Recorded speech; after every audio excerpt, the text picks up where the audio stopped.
สบายดีพี่น้องมื้อนี้บาแกสิถ่ายบรรยากาศทางพี่น้องเบิ่งเนาะถนนหลวงนี่พี่น้องถนนเส้นหลักของดอนที่เนาะพี่น้องเนาะเป็นธรรมชาติแบบนี้พี่น้องเนาะมีโก๊กใหม่อยู่2ข้างเนาะมีโก๊กขาวโก๊กหมาโก๊กยังเสียพี่น้องบาแกมาขายของแต่ละมื้อเนาะยังบ้ามื้อนี้ลองบรรยากาศข้างเนาะอยู่ลาวใต้เด้อบ้านดอนที่เนาะอยู่หางที่ตอนนี้เนาะถนนก็สิประมาณนี้แหละพี่น้องนี่เป็นทางเป็นธรรมชาติเนาะฝั่งนั้นเป็นแม่น้ำโค้งพี่น้อง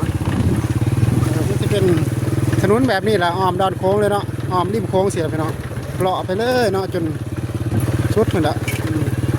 อ้อมดอนเลยเนาะมีแต่ถนนแบบนี้แหละลาดยางบ่มีดอกพี่น้องแถวดอนแถวเกาะสิบ่มีลาดยางเนาะบ่มีถนนลาดยางคอนกรีตบ่มีแต่ถนนดินแดงแต่เป็นหนาฝนมากกับเปื้อนเนาะถ้าเป็นหนาเนี่ยกับกินไงเนาะเลยมีหานขายของไม่ไงแล้วก็ขายของเนาะยังไม่น่าไม่เนาะเลยกลางทางไปขายสิล่ะแต่ละมือพี่น้องเลาะไปเนาะนี่ก็เป็นร้านค้าเนาะร้านค้าตามดอนตามเกาะเพิ่นยังว่า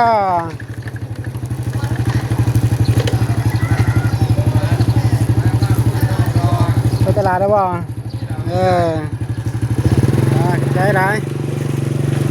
เป็นหานขาเนาะหานขาสำเร็จที่บ่ใหญ่ได้ในดอนเนาะตะบานบาวแกะนี่มันเป็นหานขาใหญ่หลายเนาะเป็นตัวเมืองอันนั้นก็เป็นวัดพี่น้องวัดหางขี้เด้อพี่น้องเด้อวัดหางขี้เนาะวัดหางขี้ถาดหัวขี้ดอน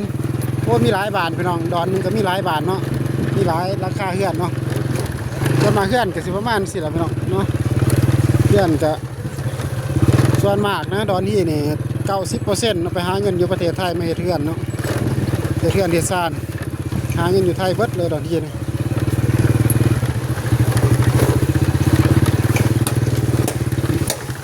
ข้างพี่น้องข้างถนนหนทางพี่น้องเอ้ยเนาะแต่ว่าหนาแรงนะในขณะฝนเนี่ยพระเจ้าสิวาพี่น้องริมโค้งพี่น้องรอไปเลยใช่ไหมมาจอนี้ก็ปล่อยงัวปล่อยกล้วยเลยพี่น้องเลยนี่เนาะตามข้างทางก็เป็นธรรมศาสตร์เนาะชอนมากฝรั่งเนาะฝรั่งเข้ามาหมักเที่ยวแถวลาวใต้ฝรั่งหลายเนาะแถวดอนเดนเป็นทุ่งหน้าเนาะที่ไปกันจะไปเจอเพื่อนคนพี่น้องโอ้ยปล่อยไปสิละขาขายไปพี่น้องเลยพี่น้องถ้าฟังไทยกระทรวงกำลังใจมาให้เนาะพอสิอยู่ไทยก็ลำบากเบิดแหละพี่น้องไปอยู่ไทยก็ลำบาก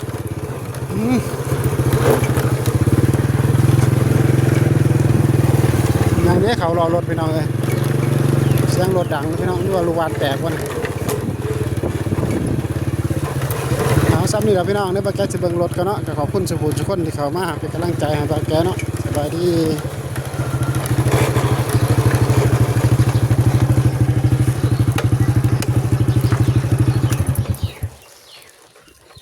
โอ้ยยังได้เขารอรถเลย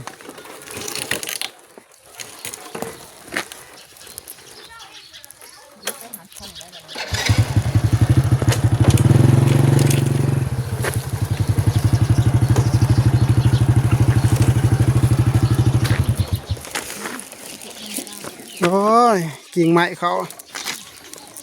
ล้อรถคุณพ่อว่ามันก็คือเก่าเนาะเอาเสาเนี่ยพี่น้องขอบคุณสุขุมสุขคนที่เขามารับชมเนาะสบายดี